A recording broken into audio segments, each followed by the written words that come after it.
Hello, you just caught me in a drink, and I'm enjoying one of my new mental health stickers that I talked about yesterday.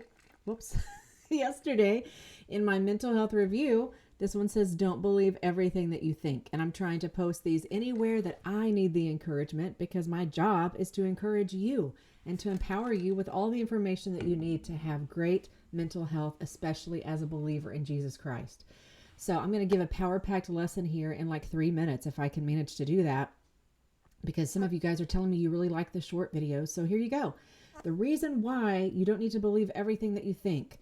You're going to find some of this information in my online course called The Christian Method in much greater detail. But here are some of the highlights. You have between 60 to 80,000 thoughts a day. And the majority of those thoughts, at least for some of us, is going to fall into the category of either distorted or irrational.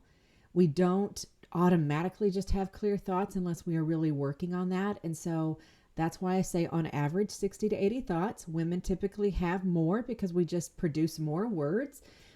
And we certainly aren't aware of all of those thoughts, but the majority of them are going to, unfortunately, without a lot of work, fall into the category of distorted, which means that there's a little bit of truth, but it's kind of mixed in with things that we don't really have evidence for.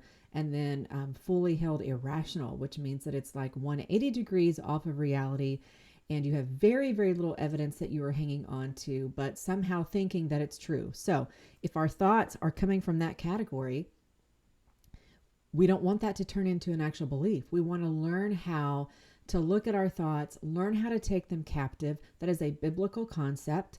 You guys have probably heard that before, but you may not have ever really understood. It's a great concept, but what do I do with that? What does it mean to take every thought captive?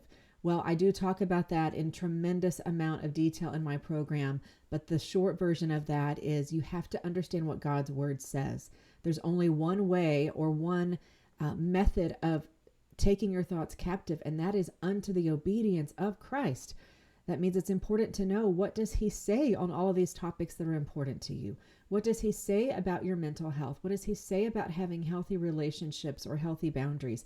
If you're not aware of those things, it is really difficult to capture a thought and then line it up against the evidence that is the capital T truth. So try that.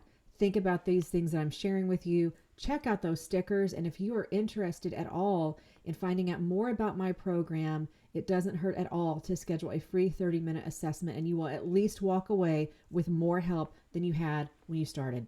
So contact me either here in the comments or check out my website, www.kimberlychristianlcsw.com. I'll see you next time.